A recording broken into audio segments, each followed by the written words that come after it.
جماعت اسلامی کا ظاہر ہے میں نام اس لیے نہیں لیتا کہ جماعت اسلامی ظاہر ہے ایک وہاں اہم پارٹی تو ہے، لیکن نعمت اللہ خان صاحب کے زمانے میں کراچی کے کچھ بہتر تھی. اب ظاہر ہے وہ اقتدار میں ہوتے نہیں، ایک آدھ سیٹ ہوتی ہے ان بیچاروں کی سنی بھی نہیں جاتی. تو بنیادی جو ملبہ ہے، یہ بلڈنگ کا جو ملبہ گرا ہے، بیسیکلی یہ ملبہ پاکستان پیپلز پارٹی بھی گرنا چاہیے کہ انہوں نے کیا، اور سندھ بلڈنگ کنٹرول اتھارٹی جو ہے اس کا کیا کردار رہا ہے پچھلے ایک طویل عرصے کے اندر وہاں کراچی کے اندر. ابھی جو یہ بلڈنگ گری، آپ دیکھیے کہ وہ خواتین جو بیان دے رہی ہیں میڈیا پہ آ کے، وہ کہتے ہیں کہ ہم تو بار بار کہتے رہے کہ کئی دن سے کہ بلڈنگ جو ہے وہ ہل رہی ہے، لیکن کوئی حکومتی ایوانوں کی طرف سے یا حکومتی حکام کی طرف سے کسی طرح کا کوئی جو ہے وہ ایکشن نہیں لیا گیا.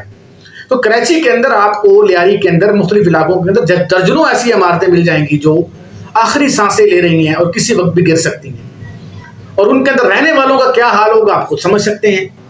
تو میں ذاتی طور پر یہ سمجھتا ہوں کہ پاکستان کے اندر یا سندھ کے اندر جو صورتحال بنائی گئی ہے اس میں سندھ سے سوال ہونا چاہیے. اس طرح آپ کو پتہ ہے کہ پی کے اندر ایک حادثہ ہوا، 18 لوگ جو ہے وہ جاں بحق ہوئے، پانی کی نظر ہوئے. تو اس کا بالکل 100% اس کا سوال جو ہے وہ کے پی کی حکومت سے بنتا ہے یا این ڈی ایم اے سے بنتا ہے کہ بھائی آپ کا کیا وجود ہے جب آپ کے ہوتے ہوئے یہ سب کچھ ہو رہا ہے. پاک پتن کے اندر جو کچھ ہوا تو مریم نواز سے سوال بنتا ہے کہ جناب علی کیا ہوا آپ کے دور حکومت کے اندر. تو عمر فاروق نے فرمایا تھا کہ میرے دور اقتدار میں کتا بھی بھوکا مر گیا یا پیسہ تو مجھ سے پوچھو گی. تو یہ سوال جو ہے یہ ایوان میں بیٹھے ہوئے ان لوگوں کو بھی یاد رکھنا چاہیے کہ ان کی گردن میں سریا ہے. جو اقتدار میں آتے ہیں تو عوام کو کیڑے مکوڑے سمجھتے ہیں، اور جب اقتدار سے نکل جاتے ہیں تو پھر وہ کہتے ہیں تو کیتے میں کی. تو یہ جو معاملہ ہے اس کو سمجھنے کی اشد ضرورت ہے. اس وقت سندھ کے اندر جو کچھ بھی ہوا ظاہر ہے اس پہ سوال بنتا ہے.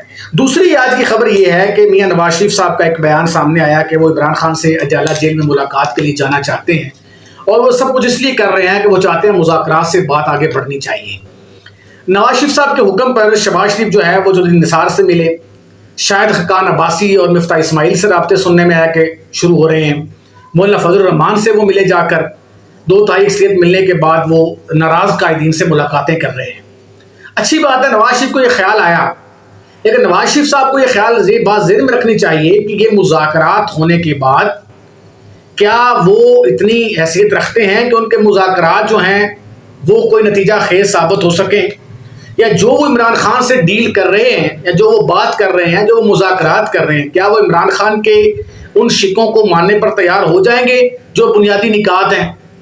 کیونکہ ذرائع تو یہ کہتے ہیں کہ عمران خان کا بنیادی نقطہ نظر یہ ہے کہ بھائی 8 فروری کا الیکشن چوری ہوا ہے، ہمیں ہماری سیٹیں واپس کرو. اور آپ سیٹیں دینے کے بجائے آپ تو مخصوص نشستوں کو بھی ہتھیا چکے ہیں. سمریال الیکشن سے پہلے مذاکرات عمران خان سے چل رہے تھے، اور آپ جانتے ہیں کہ اس میں بار بار یہی بات ہونے کی کوشش کر رہی تھی کہ آپ مذاکرات کریں، لیکن سمریال الیکشن دوبارہ وہی سیٹوں کے ساتھ جو کچھ ہوا جو 8 فروری کو ہوا.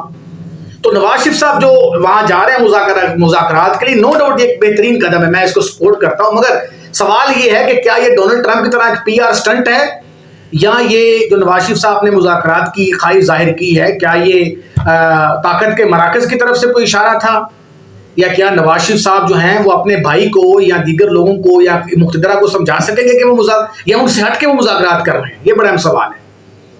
یہ خود سے مذاکرات کے لیے تیار ہوئے ہیں یا کوئی اشارہ ملا ہے؟ اشارہ بھی ملا ہے تو پھر کیا وہ تمام شکیں مانی جائیں گی، اور جن پر مذاکرات ہو رہے ہیں وہ پوائنٹس کیا ہیں؟ تو میں ذاتی طور پر یہ سمجھتا ہوں کہ نواز شریف صاحب شہباز کی حکومت آنے کے بعد، پنجاب میں مریم کی حکومت آنے کے بعد بالکل سائیڈ لائن ہو گئے تھے. اس ڈسکشن کے بعد عمران خان کے تناظر میں دوبارہ آج میڈیا کی شہ سرخیوں کا مرکز بنے اور پوائنٹ پہ آئے، ان کا ڈسکشن ہونا شروع ہوئی. تو یہ ایک اچھا عمل تو ضرور ہے، لیکن یہ پوائنٹ کیا یہ جو نقطہ نظر ہے مذاکرات کا یہ نواز شریف کا اپنا ہے یا ان کو ایجنڈا دیا گیا ہے؟ دونوں صورتوں میں کیا وہ عمران خان کی شکوں کو مانیں گے؟ کیونکہ بنیادی مسئلہ تو 8 فروری کا الیکشن ہے، اور دوسرا بنیادی مسئلہ جو عمران خان لے کے بیٹھے ہوئے ہیں پوائنٹ وہ ہے اس کے مرکزی قائدین کو اور ورکرز کو رہا کیا جائے جن پر سیاسی مقدمات ہیں. کیا یہ دونوں پوائنٹ مان لیے جائیں گے؟